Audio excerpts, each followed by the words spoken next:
News 7 Tamil, பொறுப்பும் பொது நலமும். ஈராக்கில் IS கட்டுப்பாட்டில் இருந்த ஜலவ்லா மற்றும் சாதியா ஆகிய இரு நகரங்களை பெஷ்மெர்கா வீரர்கள் மீண்டும் கைப்பற்றியுள்ளனர். அதிகரித்து வரும் அமெரிக்க வான்வழி தாக்குதல், பெஷ்மெர்காவின் தீவிர போர் உள்ளிட்ட காரணங்களால் IS அமைப்பின் பலம் குறைந்து வருவதாக தகவல்கள் தெரிவிக்கின்றன.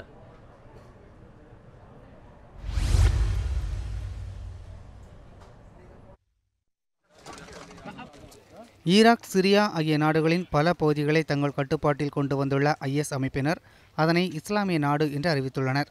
இவர்களை ஒடுக்க அமெரிக்கா தலைமையிலான கூட்டுப்படையினர் வான்வழி தாக்குதலை தீவிரப்படுத்தியுள்ளனர். அமெரிக்க படையினரின் வான் தாக்குதலில் இதுவரை 900 பேர் வரை கொல்லப்பட்டிருப்பதாக தகவல்கள் வெளியாகியுள்ளன. இதனிடையே ஈராக்கில் IS அமைப்பு வசம் இருந்த ஜலாவ்லா மற்றும் சாதியா ஆகிய நகரங்களை பெஷ்மெர்கா அமைப்பினர் மீண்டும் கைப்பற்றியுள்ளதாக தகவல் வெளியாகியுள்ளது. நகரங்களை கைப்பற்றிய பெஷ்மெர்காவினர் துப்பாக்கியை வானை நோக்கி சுட்டு தங்கள் மகிழ்ச்சியை வெளிப்படுத்தினர்.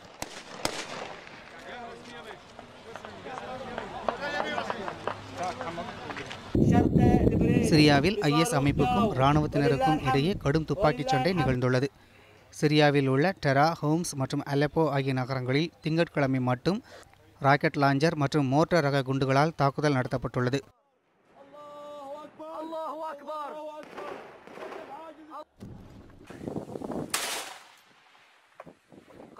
இந்த தாக்குதல்களில் 23 பேர் வரை கொல்லப்பட்டிருப்பதாக தகவல்கள் வெளியாகியுள்ளன.